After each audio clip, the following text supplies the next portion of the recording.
السلام علیکم ورحمۃ اللہ وبرکاتہ۔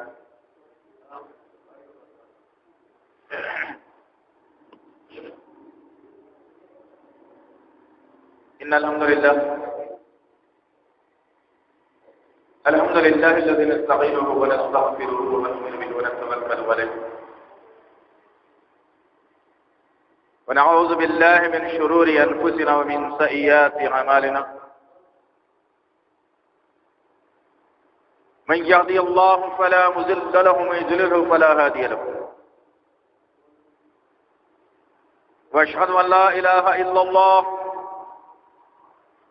واشهد ان محمدا عبده ورسوله اما بعد فان خير الحديث كتاب الله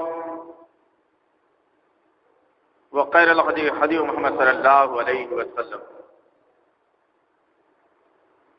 وشر الامور محدثاتها وكل محدثة بدعة وكل بدعة ضلالة وكل ضلالة في النار۔ قال الله تعالى في القرآن المجيد والفرقان الحميد: أعوذ بالله من الشيطان الرجيم، بسم الله الرحمن الرحيم، قل إن كنتم تحبون الله فاتبعوني يحببكم الله يغفر لكم ذنوبكم والله غفور رحيم۔ رب اشرح لي صدري ويسر لي امري واحلل عقدة من لساني يفقهوا قولي رب زدني علما آمین رب العالمین۔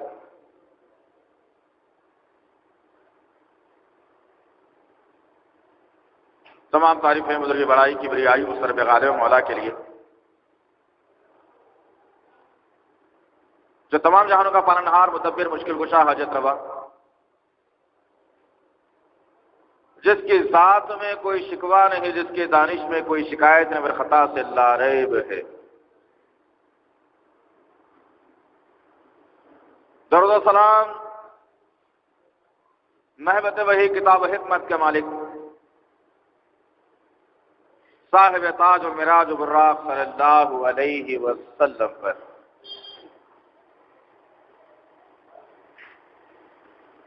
سلام اس پر کہ جس نے بے کسوں کی دستگیری کی، سلام اس پر کہ جس نے بادشاہی میں فقیری کی،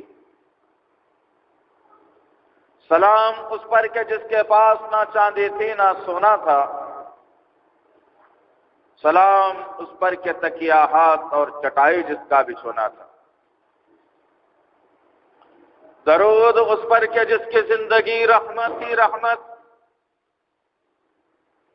درود اس پر کہ جس کا تذکرہ عین عبادت۔ اللہم صل علی محمد وعلی آل محمد وبارک وسلم۔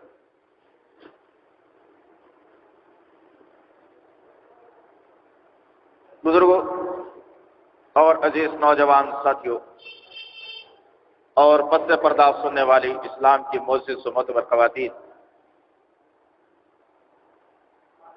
یہ اللہ کا احسان، اس کا فضل کرم ہے کہ اللہ رب العزت نے بے مانگے کہ محمد صلی اللہ علیہ وسلم جیسا رسول عنایت فرمایا، اور اللہ کا احسان یہ ہے کہ اللہ رب العزت نے ایمان والے گھرانے میں پیدا فرمایا، اور سب سے بڑا احسان یہ ہے کہ اللہ تعالیٰ نے ایک مکمل ضابطۂ حیات کلام اللہ قرآن مجید عنایت فرمائی۔ برادران اسلام، انشاءاللہ تعالی آج کی اس نشست میں چند باتیں ہم سن سکیں اور سمجھ سکیں تو بہتر رہے گا۔ انشاءاللہ تعالی بات کو شروع کرنے سے پہلے ایک معروضہ یہ ہے، جو لوگ باہر کے سمت میں ہیں ان سے پرخلوص گزارش ہے کہ وہ اندر کی جانب چلے آئیں بھائی۔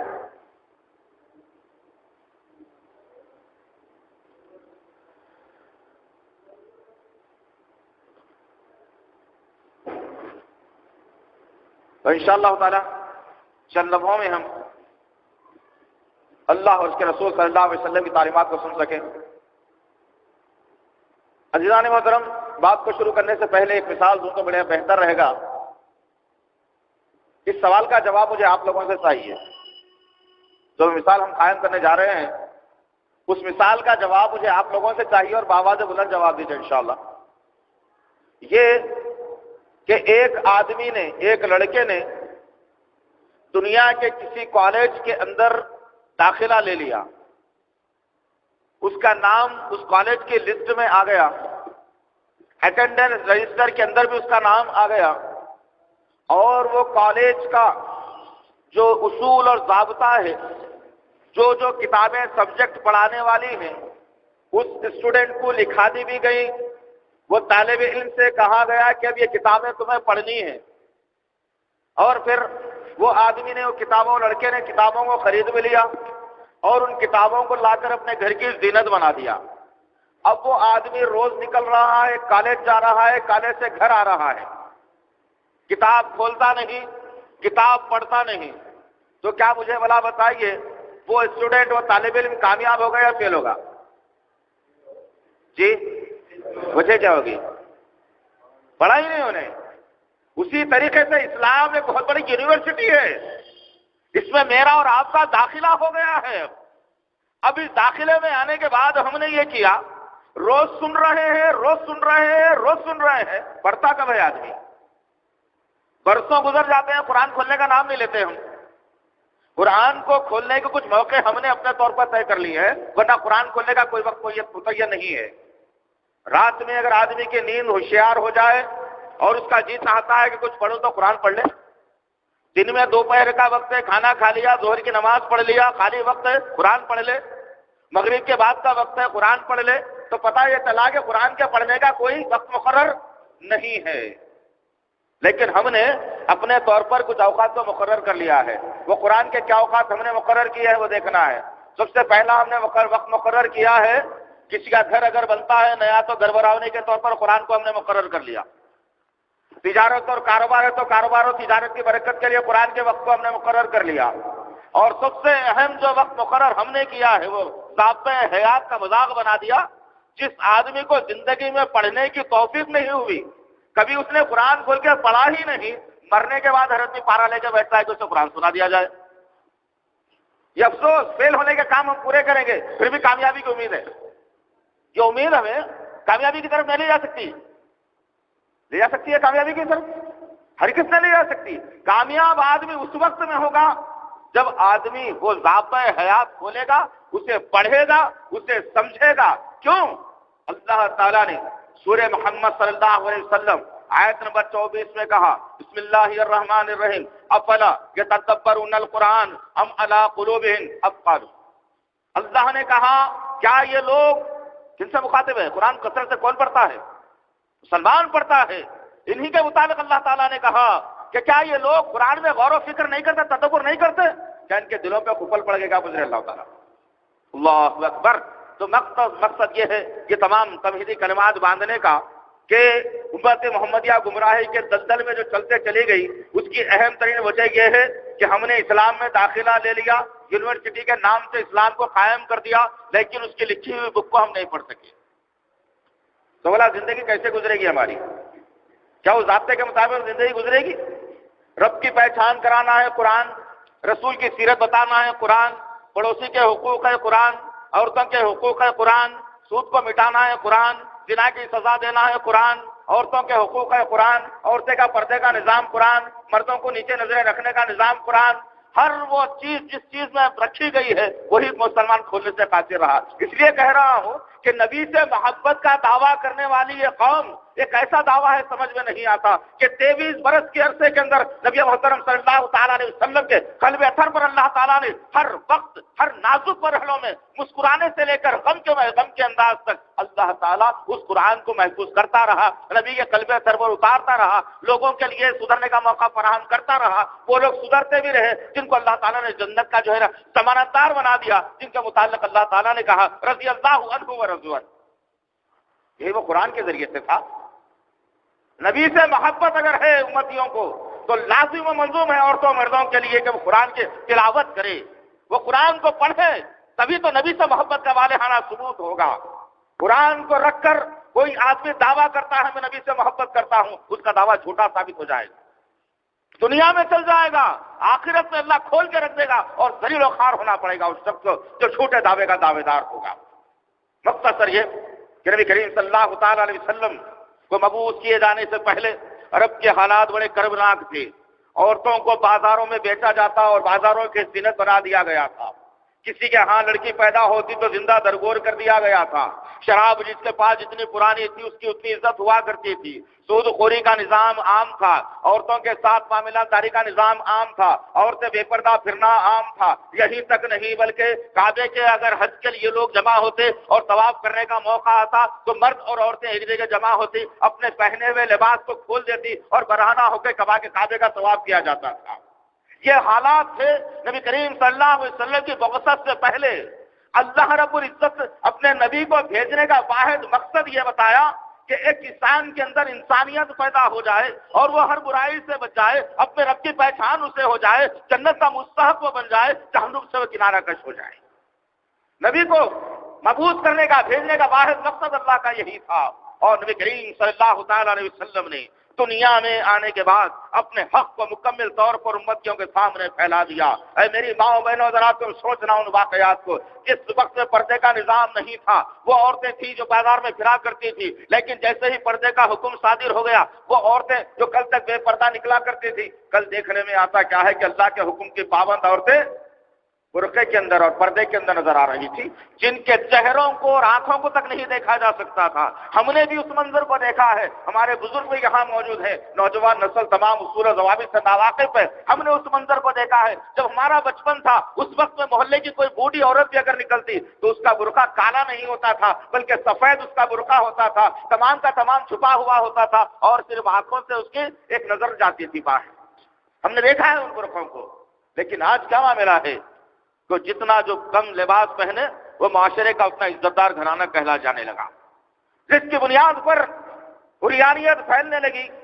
اب آئیے دیکھتے ہیں کہ اللہ تعالیٰ نے سب سے پہلے نظروں کو نیچے رکھنے کا حکم کسے دیا ہے، عورت کو دیا یا پھر مرد کو دیا؟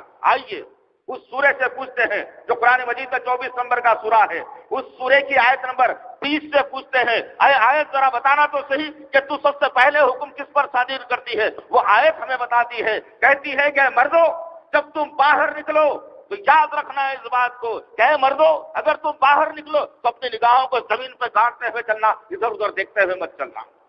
سب سے پہلے ان مردوں کو حکم دیا گیا کہ اپنے نگاہوں کو پھیرتے ہوئے مت چلو، لیکن بدقسمتی ہے مسلمانوں کی کہ ہر نکڑ پر نوجوان، ہر ڈبے پر نوجوان، ہر سڑک پر نوجوان، ہر پارک میں نوجوان، ہر جگہ جمع، اور ساری کی ساری نگاہوں سے نگاہوں کا زنا چل رہا ہے، ہر ایک کو دیکھتا جا رہا ہے، اپنے آپ کے خاندان کی فیملی کو بھی دیکھ رہا ہے، دوسروں کو بھی دیکھتا چلا جا رہا ہے، گویا کہ ہم نے نبی سے محبت کی نہیں، اور نبی سے محبت کی ہوتی تو نبی سے محبت کے بعد میں قرآن پڑھا ہوتا، قرآن اگر پڑھا ہوتا تو یہ ضابطہ مجھے اور آپ کو معلوم ہوا ہو۔ دوسری ہدایت دی گئی عورتوں کے لیے، آیت نمبر 31 کے اندر بتایا گیا، اے میری ماں بہنوں ذرا غور سے سننا، تم ہمارے جانے کے بعد شاید قرآن کھول کے دیکھنا تمہیں نصیب بھی ہو جائے، اور ہم سمجھتے ہیں کہ تم قرآن کھول کے ضرور دیکھو گے انشاءاللہ۔ قرآن کھولیے اور دیکھیے تو صحیح قرآن نے کیا فرمایا ہے تمہارے متعلق۔ کہا اے عورتوں، مسلمان عورتوں، جب تم باہر نکلو تو اپنے چہروں کے اوپر چادروں کو ڈال لیا کرو اور بے پردہ ہو کر مت پھرا کرو، اور اپنی نگاہوں کو نیچے رکھو، زمین پر زور سے پیر مار کر مت چلو جس سے تمہارے زیورات کی چھنک آتی ہو، یہ دور جاہلیت کے کام ہے، کہا اللہ تعالیٰ نے۔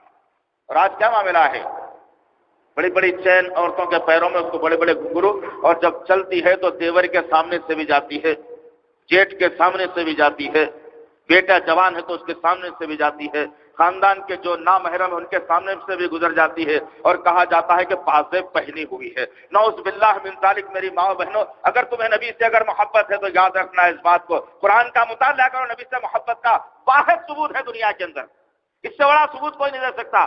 قرآن اگر پڑھتا ہے انسان تو اسے سمجھ میں آتا ہے کہ عبادت کیا ہے، پردہ کیا ہے، زنا کیا ہے، سود خوری کیا ہے، ہر وہ چیز کو اللہ تعالیٰ نے قرآن کے اندر محفوظ کر کے رکھ دیا ہے۔ اب آئیے، مجھے آپ کو اور بھی ابو بکر بھائی کو بھی آپ کو سماعت فرمانا ہے، میں توحیدی کلمات لے جا کر میں آپ کی توجہ اس طرف مبذول کروانا چاہتا ہوں کہ وہ نبی جس کو اللہ تعالیٰ نے مالک حوض کوثر بنا دیا، وہ نبی جس کو اللہ تعالیٰ نے شافع محشر بنا دیا، وہ نبی جس کو تمام عالموں کے لیے رحمت للعالمین بنا دیا، وہ نبی جو محسن انسانیت ہے، وہ نبی جو امت کی فکر میں جس کی زندگی غم سے نڈال ہو کر کے گزری، وہ نبی جنگ خندق میں پیٹ پر پتھر باندھ کر گزار دیا، وہ نبی طائف کی سرزمین پر پتھر کھا لیا، وہ نبی جس کو شعبہ ابی طالب کے اندر 3 سال تک محصور کر دیا گیا، وہ نبی جس کو روز راستے میں لوگ رک کر گالیاں دیا کرتے تھے، وہ نبوت 23 سال کی جب چلی، ارے ذرا سوچو تو صحیح عزیزان محترم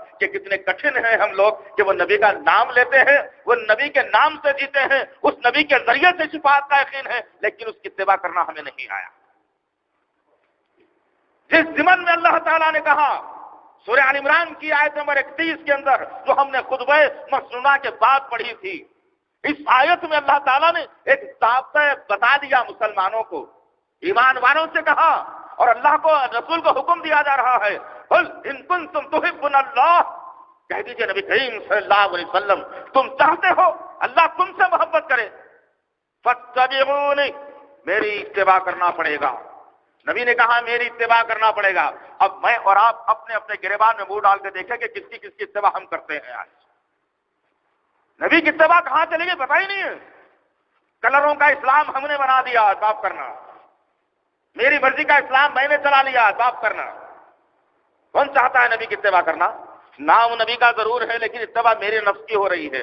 میں یہ چاہتا ہوں میرے بیٹے کی شادی میں باجا ہونا ہے، میں چاہتا ہوں میرے بیٹے کی شادی میں جوڑے کی رقم لینا ہے، میں چاہتا ہوں میرے بیٹی کی ایسی شادی ہونا ہے، میں چاہتا ہوں میرا داماد ایسا ملے، میں چاہتا ہوں ایسی میری کمائی آئے، میں چاہتا ہوں میرا گھر ایسا ہو۔ نبی کی اتباع کہاں ہے؟ کہاں ہے نبی کی اتباع؟ اللہ کہہ رہا ہے یہاں پر نبی کی زبان مبارک سے، نبی کہہ دیجئے لوگوں سے، کہہ دیجئے نبی کریم صلی اللہ علیہ وسلم تم چاہتے ہو کہ اللہ تم سے محبت کرے تو تمہیں لازم و ملزوم ہے کہ تم میری اتباع کرو۔ اس سے ہوگا کیا؟ فائدہ کیا ہے نبی کی؟ صرف اور صرف نبی کی اتباع کرنے سے فائدہ کیا ہے؟ یحببکم اللہ، اللہ تم سے ضرور ضرور محبت کرنے لگ جائے گا۔ اللہ جب تم سے محبت کرنے لگ جائے گا ہوگا کیا؟ اس سے یغفر لکم، تمہاری مغفرت ہو جائے گی، وذنوبکم، تمہارے گناہوں کو معاف کر دیا جائے گا، واللہ غفور الرحیم، بے شک اللہ مغفرت کرنے والا بڑا ہی رحیم ہے۔ یہ چیزیں ہوں گی نبی کی اتباع کرنے پر۔ وہ نبی کی اتباع کو چھوڑ کر مسلمان اپنے اپنے قانون کو جب نافذ کر لیا تو یہ دینے والی قوم مانگنے پر آ گئی،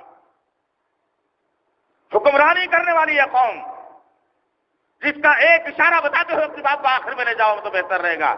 نبی کی ولادت ہوئی، ہر عورت آ کر کے بچوں کو اٹھانا شروع کی مکے سے۔ ایک عورت غریب قبیلے کی حلیمہ سعدیہ کے نام سے جو خچر پر بیٹھ کر آ رہی تھی، چلنے کے قابل بھی نہیں تھا، کمزور حالت میں مکے کی سرزمین پر آیا۔ جب قافلہ یثرب سے نکل کر جب مکے کی سمت آ رہا تھا، ہر آدمی اس قافلہ والا حلیمہ سعدیہ کی طرف انگلی کر کے کہتا طاقتور جانور رکھنے کے بجائے کمزور جانور رکھی ہے، ہم جلد سے جلد وہاں پر پہنچ جاتے تھے۔ یہ تھے جو چند تکالیف والے جملے جو حلیمہ سعدیہ کو سننے پڑ رہے تھے، لیکن اللہ تعالیٰ نے بتا دیا جو بچہ مکے کی سرزمین پر پیدا ہوا ہے، جس کا نام محمد رکھا گیا ہے، وہ کوئی معمولی شخصیت نہیں ہے، آگے چل کر اس کے کاندھے پر بہت بڑی ذمہ داری دی جانے والی ہے اور یہ تمام تر انسانوں کا سردار رہے گا۔ اللہ تعالیٰ نے وہ نشانی بتا دی، ہم سنتے ضرور ہیں، توجہ ہماری کہاں رہتی ہے پتہ نہیں ہے۔ اب غور کرنے والی بات یہ ہے، حلیمہ سعدیہ نے اس یتیم در یتیم کو اٹھا لیا اور گود میں رکھ لیا اور پھر اپنے خچر کی طرف آتی ہیں اور اسی خچر پر بیٹھ کر جب قافلے کے ساتھ میں نکلتی ہے، ساری دنیا نے منظر دیکھا، چشم فلک نے منظر دیکھا، قافلے والوں نے منظر دیکھا، حلیمہ سعدیہ کی وہ خچر پیچھے رہنے کے بجائے قافلے سے آگے چل رہی ہے۔ لوگوں نے پوچھا کہ ماجرا کیا ہے حلیمہ سعدیہ؟ ابھی واپس آ رہے تھے ہم، تیری اونٹنی تیری خچر اتنی کمزور تھی کہ وہ چلنے کے قابل نہیں تھی، اب کیا ماجرا ہوگا کہ قافلے کے آگے جا رہی ہے؟ اللہ تعالیٰ نے وہ منظر کو بتا دیا اور کہا یہ بچہ آگے چل کے سارے اقوام کا سردار بننے والا ہے، سردار کبھی پیچھے نہیں ہوتا، سردار سب سے آگے ہوتا ہے۔ ارے کب سمجھ میں آئے گا نبی کی اہمیت؟ ہمیں کب سمجھ میں آئے گی؟ نہ چہرے نبی کے مطابق بنا سکتے، نہ لباس نبی کے مطابق بنا سکتے، نہ عبادت نبی کے مطابق بنا سکتے، پھر بھی نبی سے محبت ہے یار. عجیب فلسفہ ہے مسلمانوں کا، عجیب فلسفہ ہے. آپ تعجب کریں گے کہ مثال دے کر کے بتاؤں. گرو نانک ہے نا، سردار جی قبیلے کا جو لیڈر ہے، حالانکہ آدمی چھوٹا، مذہب چھوٹا، دین چھوٹا، بات بھی چھوٹی، ہر وہ چیز چھوٹی، لیکن اس نے اپنے قوم سے کہا تھا کہ میری قوم کے لوگوں کبھی اپنے جسم کے کوئی بال کو نہیں نکالنا چاہیے. کیا کہا تھا اس نے؟ اپنے جسم کے کوئی بال کو نہیں نکالنا چاہیے، نکالنا گناہ ہے. ارے ایک چھوٹا آدمی چھوٹی قوم کے سامنے بات کو رکھا، چھوٹی قوم نے نپک کر لیا اور کوئی سردار جی باڑ نہیں مونٹتا. یاد رکھنا، دیکھا ہے کہ سردار جی کو داڑھی مونٹتے ہوئے؟ کیا بھائی ذرا جواب دینا زور سے. کسی سردار جی کو دیکھا ہے داڑھی کے مونٹتے ہوئے؟ جھوٹے نے کہا، جھوٹوں نے لیا، بات سچی تھی. ارے سچے نے کہا، وہی کے ذریعے سے کہا، وہی بھیج کر کے کہا، جبرائیل کو بھیج کر کے کہا، نبی کی صورت کو بتا کر کے کہا. کہاں ہے مسلمانوں؟ نبی کا چہرہ چمکتا ہے تو داڑھی کی وجہ سے چمکتا ہے. تم اپنے چہروں پر داڑھیوں کو رکھو. سورہ نساء آیت نمبر 119 کے مطابق. کیا ماں میرا ہے؟ کب نبی سے محبت ہوگی ہمیں؟ آئیے اسی نبی کے آخری ایام کو بتا کر میں اپنی بات کو ختم کر دوں گا انشاءاللہ. 13 سال مکے کی سرزمین کے، 13 سال تک ظلم، بربریت، بھوک اور پیاس کو برداشت کرنے والا نبی. ہجرت کا حکم ہوا اللہ کی طرف سے. جب ہجرت ہوئی، مدینے کی سرزمین پر مرکز کا مملکت اور ایک اسلام کا وجود عمل میں آیا اور بہت سارے غزوات اور جنگیں لڑی گئیں. اب اسلام اجنبی نہیں تھا، ہر آدمی کی پہچان بن چکا تھا، ہر آدمی اسلام کو پہچاننے والا تھا. صرف مدینے اور مکے کی سرحدی نہیں بلکہ ساری دنیا تک، جہاں جہاں تک تجارتی قافلے جانے والے تھے وہاں تک نبی کی شہرت تھی، وہاں تک لوگ اسلام کو پہچاننے والے تھے. ذرا غور کرنے کی بات یہ ہے، اتنا پیارا نبی جو اپنے اخلاق کے ذریعے سے یہودیوں کو سرنگوں کر دیا تھا. اتنا پیارا نبی، آدمی آتا ہے برے ارادے سے لے کر، لیکن نبی کے اخلاق کو دیکھ کر کلمہ پڑھ کر کے جاتا ہے. یہ تھا ہمارا نبی. اتنے مشکلوں مشقتوں کے بعد، اتنے قوم کی فکر کرنے کے بعد، جب اللہ کے رسول صلی اللہ تعالی علیہ وسلم 10 ہجری مدینے کی سرزمین پر 10 سال بڑی ہی شان کی شوکت کے ساتھ نبی کے گزرتے ہیں، اور پھر 11ویں ہجری جب شروع ہوتی ہے، بڑی غور سے سننا ان باتوں کو دوست. اس کے بعد سوچنا میری اور آپ کی زندگی کتنی نبی کو مانتے ہوئے گزرتی ہے یا کتنے نبی کو چھوڑ کر کے ہم گزارتے ہیں. غور کرنے کی بات ہے جو تکالیف نبی نے زندگی پر برداشت کی ہے. آخری مرحلے میں بھی نبی کو زندگی کو تکلیف ملی ہے. آسان مسئلہ نہیں ہے. 29 صفر 11 ہجری اللہ کے رسول صلی اللہ علیہ وسلم کسی جنازے کے لیے نکلتے ہیں. آپ گئے اور جنازے کی نماز پڑھائی اور بقیع میں دفن فرما دیا. جب وہ لاشا دفن ہو گیا، اللہ کے رسول صلی اللہ علیہ وسلم پلٹ کر اپنے ساتھیوں کے ساتھ آ رہے ہیں. راستے میں سر کا درد شروع ہوتا ہے. یہاں سے جو مرض شروع ہوتا ہے نبی کا، وہ موت کی آخری سانس تک جاتا ہے. اللہ اکبر. غور کرنے کی بات ہے جو اس 10 دنوں کے اندر اللہ کے رسول صلی اللہ علیہ وسلم نے اس امت کو کیا درد اور کیا پیغام دیا ہے، دیکھنے اور سننے کے قابل ہے. عزیزان محترم، دیکھنے اور سننے کے قابل ہے. کہتے ہوئے زبان لرز جاتی، لڑکھڑاہٹ پیدا ہوتی ہے، دل دھڑکنے لگتا ہے کہ وہ نبی جس کو مسکراہٹ پر اللہ نے آیتوں کا نزول کیا تھا، وہ نبی جو آ کر جلدی سے چادر اوڑھ کے سوتا تو اللہ تعالیٰ کو حیا آیا اور آیتوں کا نزول کر دیا، وہ نبی جس کے ہاتھ میں بیٹے کی جان چلی گئی، غم سے نڈھال ہوا، دشمنوں نے نعرہ بلند کیا تو سورہ کوثر کا تحفہ دے دیا. آج وہ نبی کے سر میں شدت کا درد اٹھا ہوا ہے. اللہ کے رسول صلی اللہ علیہ وسلم پریشان حال ہے اور بڑی شدت کے درد سے کرب کے عالم میں آپ اپنے گھر کا رخ کرتے ہوئے آتے ہیں اور آ کر کے اپنی زوجہ کے گھر میں جو ہے پناہ لیتے ہیں اور کہتے ہیں کہ ٹھنڈے پانی کا پیالہ لایا جائے، اور پیالے میں آپ اپنا ہاتھ ڈالتے ہیں اور ٹھنڈا پانی لے کر اپنے ماتھے پر پوچھتے جاتے ہیں اور کہتے ہیں کہ میرے سر پر ٹھنڈے پانی کی پٹیاں ڈالی جائیں. اللہ کے رسول صلی اللہ علیہ وسلم کا وہ درد آگے بڑھتا گیا. 1 دن 2 دن نہیں، مسلسل 4 دن نبی کریم صلی اللہ علیہ وسلم کو اس درد نے اتنی کرب کی حالت میں لا دیا کہ اللہ کے رسول صلی اللہ علیہ وسلم اپنے سر مبارک کو زمین سے اٹھا نہیں پا رہے تھے۔ ایک موقع وہ بھی آیا 4 دن کے بعد، تو تمام ازواج مطہرات کو جمع کیا اور پوچھا کہ میں آپ چاہتا ہوں تمام میری بیویوں سے اجازت لے لوں، میں عائشہ کے حجرے میں رہنا چاہتا ہوں، میری وہ چہیتی بیوی ہے، میں اس کے حجرے میں جانا چاہتا ہوں۔ تمام کے تمام ازواج مطہرات نے اجازت دے دی اور اللہ کے رسول صلی اللہ علیہ وسلم اٹھے اور پھر زمین سے نبی کریم صلی اللہ علیہ وسلم کو چلا نہیں جا رہا تھا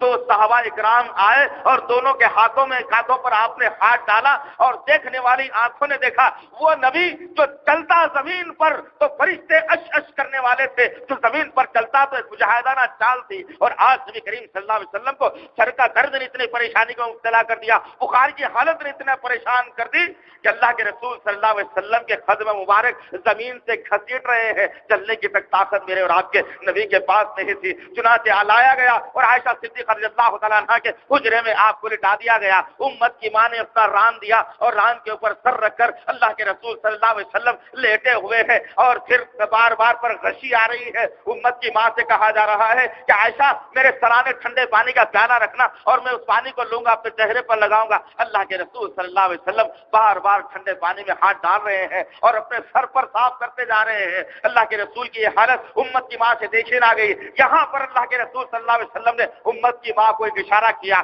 جو پہلا اشارہ تھا، اور کہا کہ اے میری بیوی ذرا مجھ کو مسواک دینا، مسواک۔ اللہ کے رسول صلی اللہ علیہ وسلم ذرا غور کرو یار، آخری ایام ہے نبی کے، لیکن نبی امت کو درس دے رہے ہیں کہ کون کون سی چیزیں ہیں جو میری زندگی کے بعد تمہیں اختیار کرنا ہے۔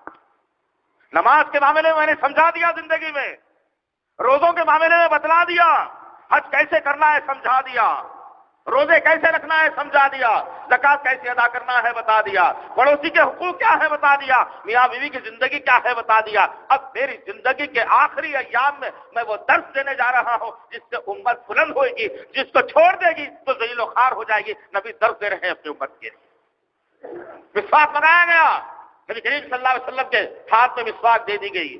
اللہ کے رسول صلی اللہ علیہ وسلم اب مسواک کو چبانے کی بھی طاقت نہیں، کچھ چبانے کی آپ کوشش کرتے ہیں، درد سے کرنا اٹھتے ہیں۔ امت کی ماں کہتی ہے کہ میں چبا کر کے دے دوں گی۔ امت عائشہ صدیقہ رضی اللہ تعالیٰ عنہا نے اس مسواک کو ہاتھ میں لیا اور اپنے منہ میں رکھ کر چبایا اور نبی کریم صلی اللہ علیہ وسلم کو منہ میں دیا۔ اللہ کے رسول صلی اللہ علیہ وسلم اس مسواک کو لے کر جو ہے دانتوں پر مسواک کر رہے ہیں۔ اللہ کے رسول درد دے رہے ہیں کہ میری امتیوں مسواک کو عام کر لو، مسواک استعمال کر لو۔ امت کو معلوم اگر ہے تو پیپسوڈنٹ معلوم ہے جس سے دانت صاف ہو جاتے ہیں۔ یہودیوں نے دے دیا، مسلمانوں نے لے لیا۔ مسلمانوں کا نبی مسلمانوں کو کچھ چیز دے رہا ہے، مسلمانوں کو پسند ہی نہیں آتی ہے کبھی؟ آتی ہے کبھی؟ کبھی تو پسند کر لو یار، کبھی تو پسند کر لو نبی کی کوئی چیز کو۔ آخر دیکھو اللہ کیسے دنیا میں پھر سے کھویا ہوا مقام واپس کر دے گا انشاءاللہ تعالی۔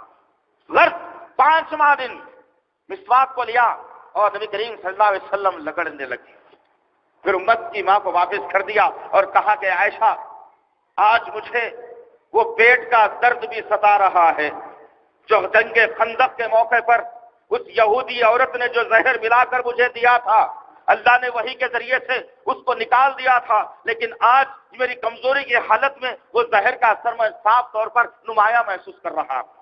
اللہ اکبر، غور کرو جناب محترم، 6واں دن آیا، 6واں دن نبی کریم صلی اللہ علیہ وسلم پر غشی آنا شروع ہوتی ہے، غشی آ رہی ہے اور اللہ کے رسول بار بار اپنی آنکھوں کو کھول رہے اور بند کر رہے ہیں۔ صحابہ کرام پریشان ہیں، امت کی ماں پریشان ہے، فاطمہ رضی اللہ تعالیٰ عنہا غم سے نڈھال بیٹھی ہوئی ہے۔ تو نمازیں نبی کریم صلی اللہ علیہ وسلم کے جو کبھی نانا نانا کہتے تو وہ نانا اپنے کاندھوں پر بٹھا کر نماز ادا کر دیا کرتا تھا، آج حسین اس کاندھے کو ترس رہا ہے۔ اللہ اکبر، ایسے ہی جشن منانا کوئی معمولی بات نہیں ہے دوست۔ جشن منانا، نعرے لگانا بڑا آسان مسئلہ ہے مسلمانوں کے واسطے۔ عملی میدان میں جب مسلمان آئے گا تو سب سے پیچھے نظر آئے گا۔ افسوس، سب افسوس مسلمانوں کے اوپر۔ غرض مختصر یہ، سب سے ڈھال نبی کریم صلی اللہ علیہ وسلم پڑے ہوئے ہیں، حالت بڑی خراب ہو رہی ہے۔ تمام صحابہ کرام کو جمع کیا، صحابہ کرام کو جمع کر کے نصیحت کر رہے ہیں، سمجھا رہے ہیں، بتلا رہے ہیں، اور وہ درس دے رہے ہیں کہ قرآن پڑھو، قرآن کے ذریعے سے سربلندی ہوگی، اللہ کا کلام ہے اختیار کرنا۔ پھر نبی کریم صلی اللہ علیہ وسلم نے کہا کہ کچھ کاغذ اور قلم لا لینا، میں کچھ لکھنا چاہتا ہوں۔ صحابہ کرام کے درمیان میں اختلاف ہوا، کچھ لوگوں نے کہا کہ نہیں، اللہ کے رسول نے قرآن کے متعلق بتا دیا ہے، اب ہمیں دوسری چیز کی ضرورت نہیں ہے۔ یہ اختلاف ہوا، گڑبڑ ہوئی، اللہ کے رسول نے کہا میرے پاس سے دفاع ہو جانا۔ جب نکل کر صحابہ کرام چلے گئے، اب 3 دن اور باقی تھے نبی کریم صلی اللہ علیہ وسلم کے پاس 12 ربیع الاول کے آنے کے لیے۔ 9 ربیع الاول کو نبی کریم صلی اللہ علیہ وسلم کی طبیعت کچھ زیادہ ہی خراب ہوئی اور بے ہوشی کی حالت میں آپ پڑے ہوئے ہیں۔ ان حالات میں صحابہ کرام کو جمع کیا، کہا گیا آ جاؤ، جمع ہونے کی بات ہے۔ تمام صحابہ کرام جمع ہونا شروع ہوئے۔ جب جمع ہوئے تو اللہ کے رسول صلی اللہ علیہ وسلم نے اس قوم کے لیے بہترین پیغام دیا۔ ان حالت کے اندر اب جان چلی کا موقع ہے، اب جان نکلنے والی ہے، پھر دوبارہ واپس آنے والی نہیں ہے۔ ان ماحول میں اللہ کے رسول نے اس قوم کو درس دے کر کے کہا، بلایا گیا، تمام صحابہ کرام تاتا بنا ہوا ہے، ہر آدمی جمع ہو گیا۔ اللہ کے رسول صلی اللہ علیہ وسلم نے نبوت والی زبان کو چنبش دی اور کہا، اے اللہ، ہلاک و برباد کر دینا یہود و نصارہ کو، جنہوں نے اپنی نبیوں کی خبروں کو اپنی سجدہ گاہ بنا لیا، اور اے اللہ تو میری خبر کو کسی کے لیے سجدہ گاہ نہ بنانا۔ اللہ اکبر۔ غور کرو عزیزان محترم، کس کی بات ہو رہی ہے؟ کس کی بات ہو رہی ہے؟ کون کہہ رہا ہے؟ ابھی نبی و نبوت باقی ہے۔ اللہ تعالیٰ جو اجازت دے نبی وہی الفاظ کا اختیار کرتا ہے، اپنے طرف سے کہنے والی کوئی بات نہیں ہے۔ افسوس، کہا گیا کہ اللہ ہلاک و برباد کر دے یہود و نصارہ کو، جنہوں نے اپنے نبیوں کی خبروں کو اپنی سجدہ بنا دیا، اور تو میری خبر کو کسی کے لیے سجدہ نہ بنانا۔ اور حکم دیا گیا، حضرت علی رضی اللہ تعالیٰ عنہ کو بلایا گیا اور حکم دیا گیا کہ علی بیٹھ اپنے گھوڑے پر، جہاں تک تیری طاقت ہے، جہاں تک تیری وسعت ہے، تو جہاں تک جا سکتا ہے جا، اور دیکھ کہ جہاں کہیں ایک بالشت سے اگر اونچی خبر تجھے نظر آئے تو لات مار کے اسے توڑ دینا۔ کس کا حکم تھا ذرا بتاؤ تو صحیح بھائی؟ کون کہہ رہا ہے؟ کون کہہ رہا ہے؟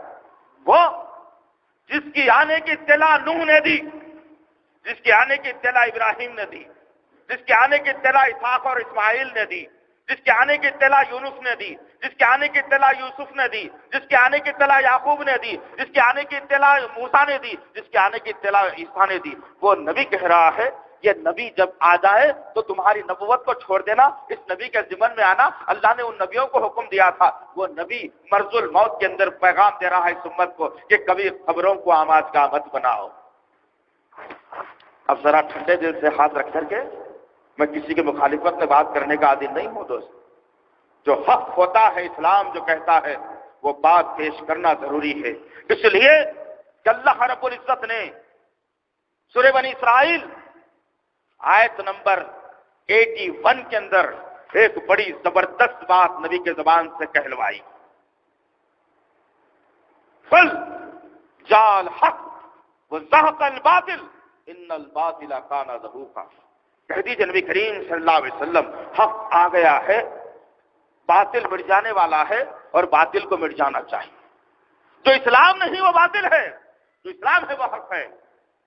نبی کریم صلی اللہ علیہ وسلم نے کہا 9 ربیع الاول کی بات تھی، اللہ کے رسول صلی اللہ علیہ وسلم نے اپنے قوم کے سامنے بات کو رکھا۔ 10واں دن آیا اور بخار کی حالت تیز پڑ گئی ہے۔ اما عائشہ فرماتی ہیں کہ جس وقت نبی کریم صلی اللہ علیہ وسلم میری ران پر سر رکھ کر لیٹتے اور میں جب ان کے چہرے پر ٹھنڈے پٹیاں ڈالتی تو بخار کی اتنی شدت ہوتی کہ میرا پیر گرم ہو جایا کرتا تھا۔ اللہ اکبر۔ کبھی سوچو بھائی، ذرا سوچو تو صحیح کہ کس نبی کی کیا حالت ہو رہی ہے اور کیا اللہ تعالیٰ منظر بتلا رہا ہے۔ اس دن 10 ربیع الاول کو تمام صحابہ کو بلایا گیا اور اللہ کے رسول صلی اللہ علیہ وسلم نے کہا اسی حالت میں مجھے اٹھایا جائے اور مسجد نبوی میں لے جایا جائے۔ نبی کریم صلی اللہ علیہ وسلم کو صحابہ اٹھائے اور مسجد نبوی میں لائے، اور اللہ کے رسول صلی اللہ علیہ وسلم منبر پر تشریف فرما ہو گئے۔ تمام صحابہ کرام مسجد کھچا کھچ بھر گئی، ہر آدمی جمع ہو گیا۔ اب اللہ کے رسول صلی اللہ علیہ وسلم کرہاتے ہوئے، آواز کچھ نرم سی پڑی ہوئی ہے، وہ گرجدار آواز صحابہ کو سننے کی عادت تھی جو منبر سے کہی جاتی تھی، آج نبی کریم صلی اللہ علیہ وسلم کی آواز میں کراہٹ ہے، نرمی ہے، وہ سختی دیکھنے میں نہیں آ رہی ہے۔ اللہ کے رسول صلی اللہ علیہ وسلم نے اللہ کے حکامات امت کے سامنے رکھے اور کہا کہ اللہ انصاف پسند ہے، کوئی بے انصافی پسند نہیں کرتا۔ میں چاہتا ہوں کہ اگر میں کسی کا 1 دینار اگر باقی ہوں تو وہ آدمی کھڑا ہو جائے مجموعے میں سے اور اعلان کر دے نبی ہم کو باقی ہے، تو نبی اس کا قرضہ چکانے کے لیے تیار ہے۔ اللہ اکبر۔ آج غور کرنے کی بات ہے کہ کئی قرضے، کریڈٹ کارڈ کا قرضہ، بینک کا قرضہ، خاندان کا قرضہ، ہر قرضہ لے کر بندہ مر رہا ہے، پھر بھی احساس نہیں ہے۔ اس لیے احساس نہیں کہ ان واقعات کو ہم نے پوچھ کے پھینک دیا، ان واقعات کو ہم یاد نہیں رکھتے۔ آج غرض مختصر یہ، جیسے نبی کریم صلی اللہ علیہ وسلم یہ اعلان کر دیا، ایک آدمی کھڑے ہو کے کہنے لگا کہ یا رسول اللہ 2 دینار آپ کے پاس میرے رکھے ہوئے ہیں، فلانے وقت میں جو رکھایا تھا مجھے واپس چاہیے۔ وہ نکال کر اس کو 2 دینار خرچ دے دیا گیا۔ ایک آدمی کھڑا ہوا مجموعے میں سے اور کہنے لگا یا رسول اللہ بدلے کا ہی معاملہ ہے، تو میں بھی بدلہ لینا چاہتا ہوں۔ آج کہا بتاؤ کیسا بدلہ ہے؟ فلانے غزوے کے وقت میں فلانی جنگ ہو رہی تھی، اس وقت میں آپ کے ہاتھ میں ایک چھڑی تھی، آپ اس چھڑی کو ہلا رہے تھے، میں سامنے سے جا رہا تھا، وہ چھڑی میری پیٹھ پر لگی تھی اور میں برداشت کر کے چلا گیا تھا۔ نبی کریم صلی اللہ علیہ وسلم نے کہا بتاؤ کیا چاہتے ہو تم؟ اس آدمی نے کہا بدلہ چاہتا ہوں، مجھے اس کے مار کا بدلہ چاہیے۔ اللہ اکبر۔ میری اگر عزت ہے معاشرے میں، اگر کوئی آدمی کھڑے ہو کر مجھ سے اونچی آواز میں بات کرتا ہے تو میں اس کا منہ توڑ دوں گا، لیکن وقت کا رسول انصاف سکھلا رہا ہے امت کو آخری وقت کے اندر، اور بتلا رہا ہے انصاف کے معاملے میں کوئی چھوٹا بڑا نہیں ہو سکتا۔ ہمارا تو یقین ہے کہ تمام انبیاء میں سردار ہمارا نبی، تمام انسانوں میں سب سے اعلیٰ ہمارا نبی، اس سے آگے پھر کوئی نہیں ہو سکتا، اس سے آگے بھی کوئی نہیں ہو سکتا سوائے اللہ کی ذات کی۔ مختصر یہ کہ اللہ کے رسول کا اعلان ہوا، ایک آدمی کھڑا ہوا اعلان کر دیا، اب اللہ کے رسول نے کہا کہ چلو ٹھیک ہے بدلہ لے لیا جائے۔ ہاتھ میں اس آدمی کا چھڑی دے دی گئی۔ جیسے ہی چھڑی دے دی گئی، نبی سے محبت کا ذریعہ لوگ کیسے بناتے تھے غور کر لینا۔ ان واقعات کے بعد سوچنے پر مجبور ہو جانا کہ میں کتنا نبی کو مانتا ہوں یا نبی سے کتنی محبت کرتا ہوں۔ آدمی کے ہاتھ میں چھڑی دے دی گئی، آدمی ہاتھ میں چھڑی لیا ہوا ہے اور پھر اپنے خطبوں کو لوگوں کے درمیان میں سے آگے بڑھا رہا ہے۔ ہر آدمی غصے سے اس شخص کو دیکھ رہا ہے کہ ہائے کیا معاملہ ہے، بدبخت نبی سے غلطی ہوئی ہوگی کہ آج بدلہ لینا چاہتا ہے۔ آدمی کسی کی نہیں سنتا، اللہ کے رسول نے آنے کا اشارہ کیا، وہ آدمی قریب آ کر کے کھڑا ہوا اور کہنے لگا کہ یا رسول اللہ جس وقت آپ نے میری پیٹھ پر چھڑی ماری تھی اس وقت میں تہبند پہنا ہوا نہیں تھا، یہ شرٹ پہنا ہوا نہیں تھا، میرے آنکھ پر قمیض نہیں تھی، برہنہ ننگا جسم تھا، صرف تہبند بنا ہوا تھا، اس پر آپ نے مارا تھا۔ میں چاہتا ہوں کہ ویسے ہی آپ سے بدلا لوں۔ اللہ اکبر۔ بدلا کس سے لیا جا رہا ہے؟ لیکن محبت کا انداز بھی دیکھو دوست۔ اللہ کے رسول صلی اللہ علیہ وسلم نے کہا میری قمیض کو میرے جسم سے اتار دیا جائے۔ آج کرتے ہو تم؟ کتنی بے انصافی کی زندگی میری اور آپ کی گزر رہی ہے آج، پھر بھی نبی کے ماننے والے ہیں ماشاءاللہ۔ اتار دی گئی قمیض، آدمی چھڑی لیا ہوا ہے، تمام انسانیت بیٹھی ہوئی منظر دیکھ رہی ہے۔ اب چھڑی لے کر کے نبی سے کہا آپ کا تو چہرہ ہے میرے طرف، پیٹھ چاہیے آپ کی۔ اللہ کے رسول صلی اللہ علیہ وسلم کو کھڑا کیا گیا اور پیٹھ پلٹا کر کے جتنا بتایا گیا، وہ آدمی اپنی چھڑی کو آسمان کی طرف اٹھایا اور زمین پر چھوڑ دیا اور 2 قدم آگے بڑھ کر مہر نبوت کو چوم کر کہتا ہے کہ میری خواہش تھی یا رسول اللہ، میں آپ سے محبت کرنے والا ہوں، میری خواہش تھی کہ مہر نبوت کو چوموں، میں خالی نہیں چوم سکتا تھا، میں نے ایسا بہانہ بنا لیا۔ کہاں ہے یار؟ پلیٹ چلاتے وقت سوچ لیا کرو کبھی، ان آنکھوں سے فلم دیکھتے وقت سوچ لیا کرو کبھی، کسی کو گالی دیتے ہوئے سوچ لیا کرو کبھی تو یار، کبھی تو نبی کی محبت کا ایک انداز تھا ان کے پاس، ایسی محبت تھی ان کے پاس۔ اور آج میری اور آپ کی چھوٹی محبت ہے۔ آئیے 4واں تاریخ آ گئی ربیع الاول کی، آخری ایام چل رہے ہیں، اللہ کے رسول صلی اللہ علیہ وسلم اپنے حجرے میں تشریف فرما ہوئے اور آرام کرنے لگے۔ جیسے ہی اذان کی آواز بلند ہوئی، مغرب کی اذان کی آواز بلند ہوئی، اللہ کے رسول صلی اللہ علیہ وسلم امت کی ماں سے کہتے ہیں کہ ذرا پردہ ہٹا دو عائشہ۔ پردہ جیسے ہی ہٹایا گیا، صحابہ کرام کی نگاہیں اچانک اپنے نبی کی طرف پڑھی۔ صحابہ کرام سوچنے لگے کہ چلو اللہ کے رسول صلی اللہ علیہ وسلم ہماری امامت فرمائیں گے۔ نبی کریم صلی اللہ علیہ وسلم نے ہاتھ کے اشارے سے ابوبکر کو اشارہ کیا اور ابوبکر آگے بڑھ کر کے جو ہے امامت کے لیے تیار ہوئے۔ صحابہ کرام جیسے ہی صفے باندھ کر اپنے صفوں کو مکمل کر لیے، ہر صحابی بے چین تھا کہ اللہ کے رسول کی امامت میں نماز ہو جاتی، لیکن وقت اس بات کی اجازت نہیں دے رہا تھا اور حالت دن بدن بیٹھتے جا رہی تھی۔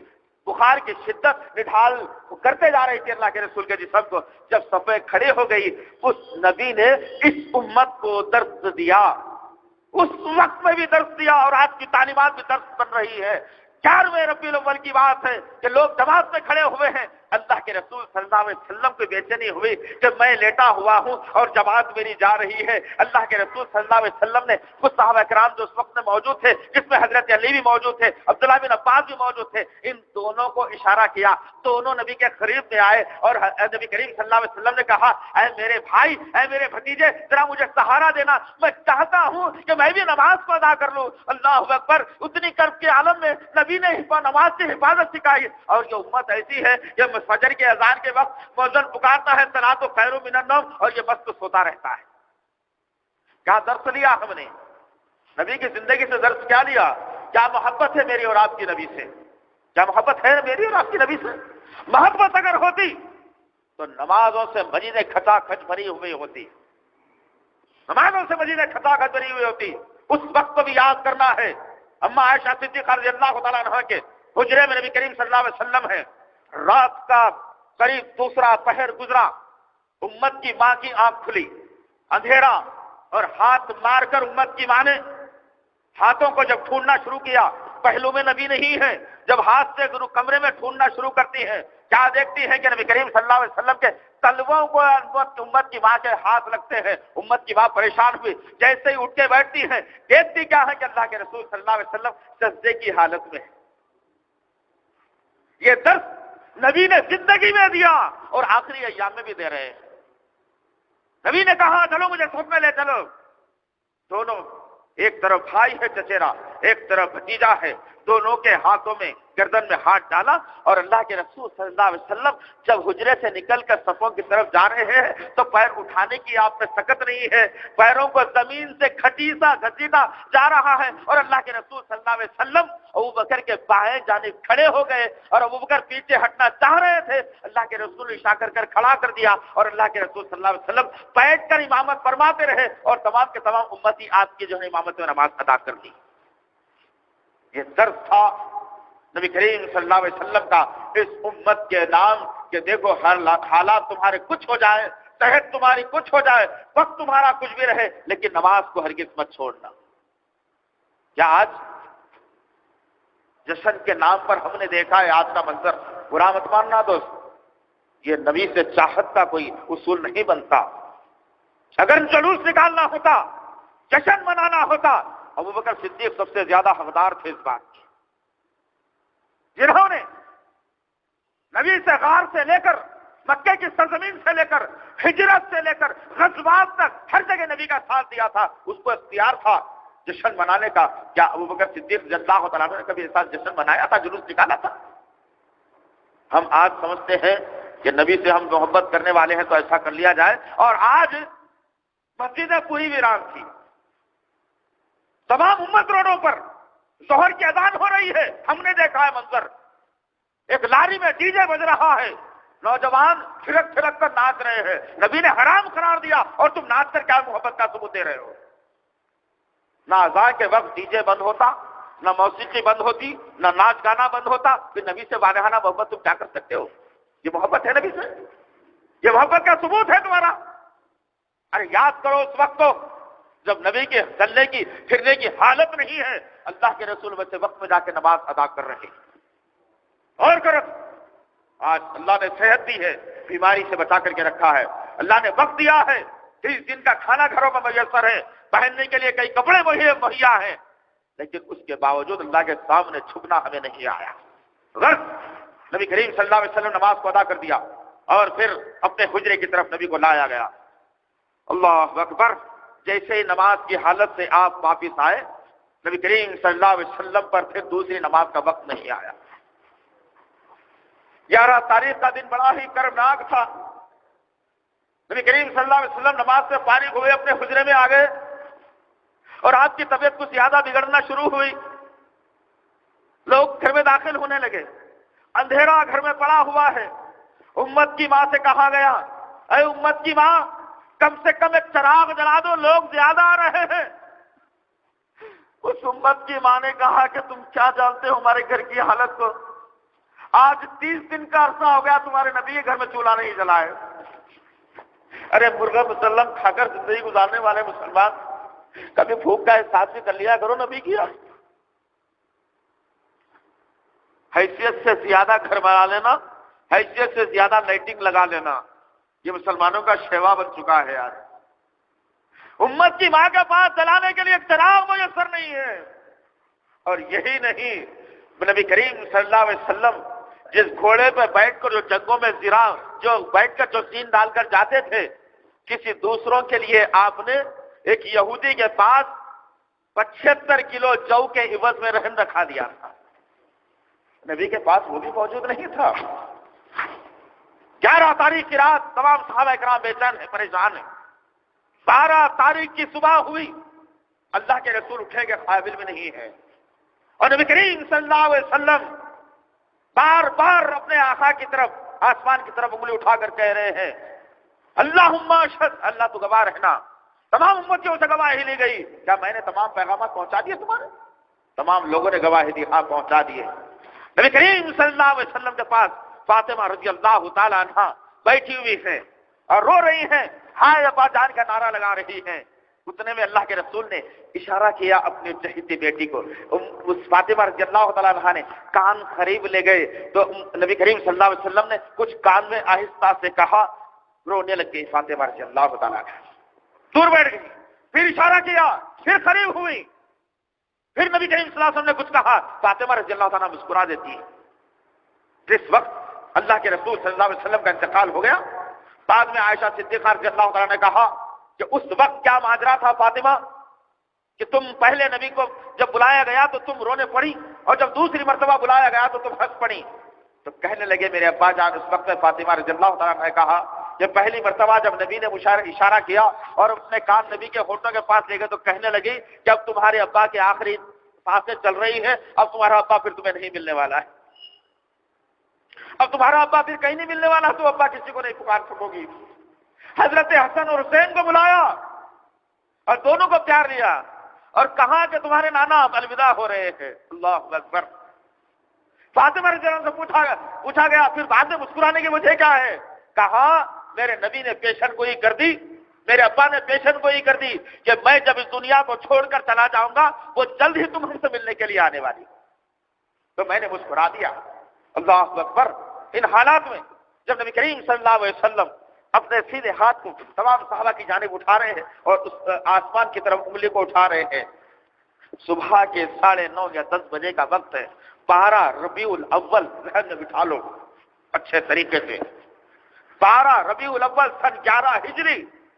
اس کے بعد پھر نبی کریم صلی اللہ علیہ وسلم تمام انسانیت سے اوجھل ہو چلے تھے.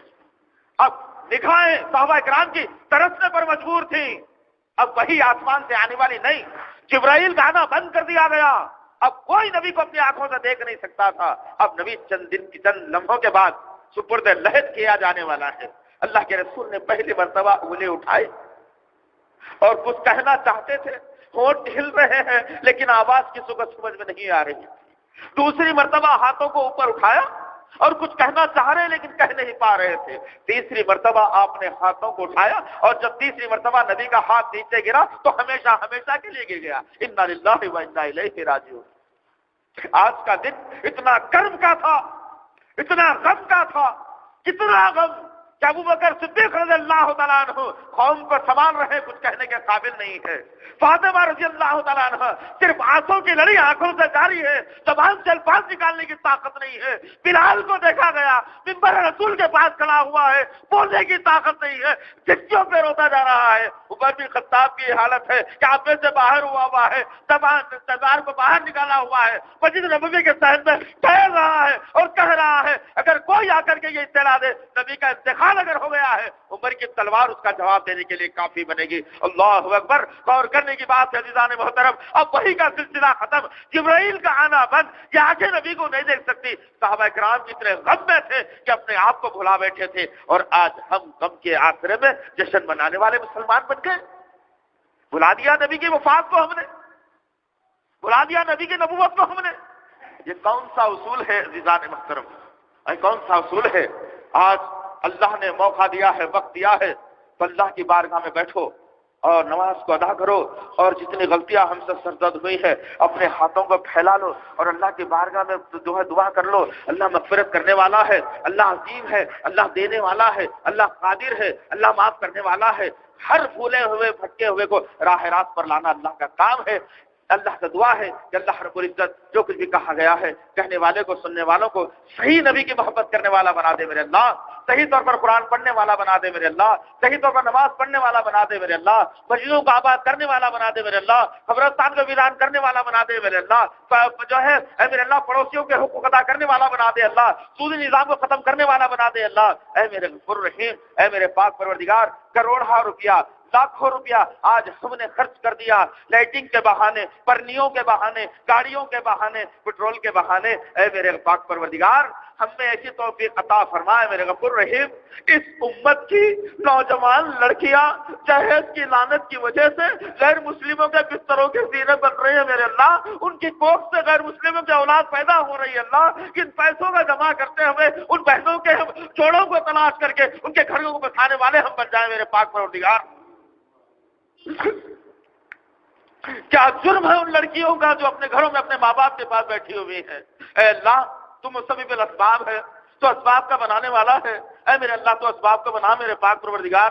جب اذان بلند ہوئی تو تجارت کاروبار چھڑا دے، رشتہ داری کو چھڑا دے، تیرے گھر کی طرف آنے والا ہمیں بنا دے میرے پاک پروردگار۔